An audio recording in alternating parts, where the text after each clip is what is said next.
Présent, votre séquence Histoire, c'est l'une des confréries musulmanes les plus répandues au Sahel, la Tidjaniya.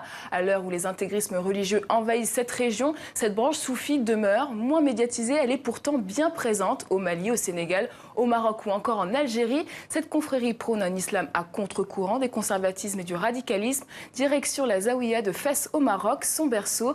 Des pèlerins du monde entier prient sans discontinuer dans la mosquée où repose le fondateur, Cheikh Ahmed Tidjane.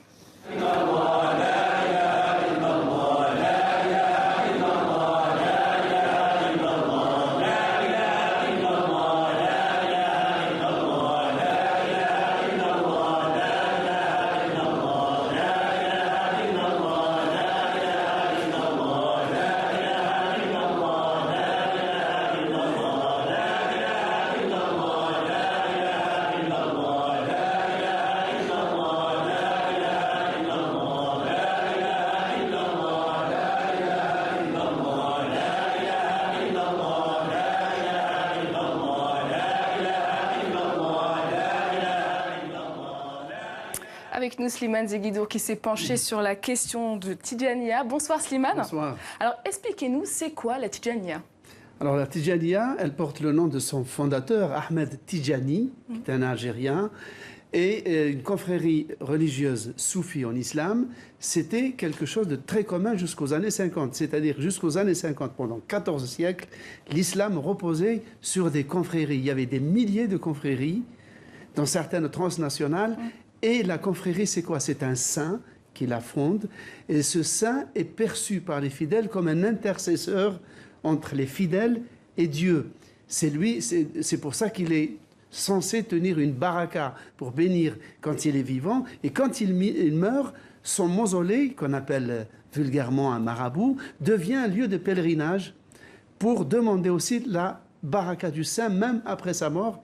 Et il faut dire aussi que ses enfants reprennent aussi sa sainteté et continue à la distiller aux populations. C'est cela une confrérie. La Tidjaniya est une des plus grandes confréries musulmanes fondée en Algérie. Elle est passée par le Maroc, ensuite elle a gagné l'Afrique occidentale où elle a vraiment trouvé le public le plus assidu.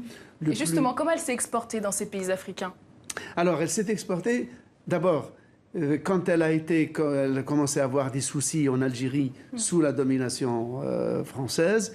Une partie s'est exilée au Maroc, à Fès, parce que Fès, avec la grande et prestigieuse Médersa de Fès, c'était déjà un centre de formation. Et à partir du Maroc, elle a suivi la route des caravanes qui descendaient par l'Afrique occidentale jusqu'au fleuve Sénégal. C'est la voie royale depuis l'Antiquité pour le commerce de toutes sortes de choses, y compris des idées.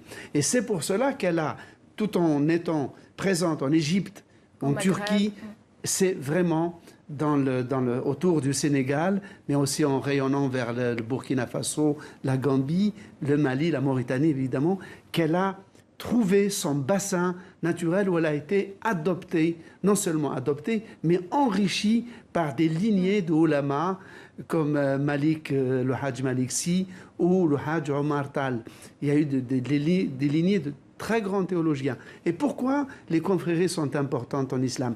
Parce que la confrérie, c'est quoi? C'est l'islam qui est né dans le désert arabe, qui arrive à s'adapter aux mœurs, au climat d'une région donnée. Et donc il prend les couleurs, il s'acclimate, il prend les couleurs du terroir. Il devient un islam local tout en restant universel. Et c'est cet islam-là qu'à partir des années 50, le salafisme a commencé à homogénéiser et à en abraser toutes les couleurs et pour le réduire à quelque chose d'immatériel presque. Et il y a aussi cette romance célèbre pendant la colonisation. Une aventurière française s'est mariée avec un des chers de la Tidjaniya. Oui, avec un des fils, un des enfants de Ahmed Tidjani, le fondateur dans la ville de Laghouat en Algérie. Effectivement, il l'a rencontré en France où il était plus ou moins en exil. Ils sont tombés amoureux. Ils sont revenus à Laghouat, très exactement à Ain Madi, qui est le berceau historique de la confrérie, et elle est devenue une maraboute. Elle était considérée que c'est comme si la sainteté dont avait hérité son mari s'était répandue sur elle, et elle était vénérée. Elle a créé des hospices, des écoles, des orphelinats, et quand son mari est mort. Elle s'est remariée avec un autre de sa famille. Et après, elle est repartie en France où elle a été décorée, honorée, Légion étrangère, Légion d'honneur. Et donc, elle reste un personnage très populaire en Algérie, chez les musulmans, mais aussi dans son pays d'origine, la France. Et comment aujourd'hui la confrérie est-elle devenue un outil de soft power pour des pays comme l'Algérie ou encore le Maroc? Ah, exactement. C'est vrai que aussi bien Rabat qu'Alger, il y a une espèce de bras de fer feutré, tout en dentelle, sans surenchère verbale, pour utiliser cette confrérie comme un vecteur d'influence, de rapprochement, de tissage de réseaux entre l'Afrique et le Maghreb. Le Maroc se flatte d'avoir la tombe à Fès, ce magnifique mausolée à Fès. Et quand les notables tijanes de l'Afrique vont au Maroc, ils sont reçus au palais, soit par le roi, soit par un proche du roi. Donc, ils sont complètement honorés. L'Algérie, qui elle a le berceau, n'a pas la tombe, mais elle a le berceau, la zaouia, donc l'oratoire où la confrérie s'est développée, essaye d'utiliser ça comme un vecteur pour son influence, son soft power en Afrique. C'est ainsi qu'en 2006, l'Algérie a organisé un congrès international à La Guatte et à Ain Madi, où ils ont invité des religieux et des notables africains de 29 pays pour essayer de ressusciter le lien sentimental entre l'Algérie, entre la Guatte, Ain Madi, et le peuple de la confrérie tidjane, dont la majorité, une bonne partie, se trouve au Sénégal. Est-ce que finalement l'expansion du Tidjania n'est pas une manière aujourd'hui, parmi tant d'autres, de faire obstacle à l'intégrisme religieux? Oui, comme je le disais tout à l'heure, l'islam des confréries est un islam ludique, est un islam qui est enraciné dans la culture populaire, dans les danses, dans la musique, dans le folklore, dans la mixité, non seulement hommes-femmes, mais mixité musulmans-non-musulmans.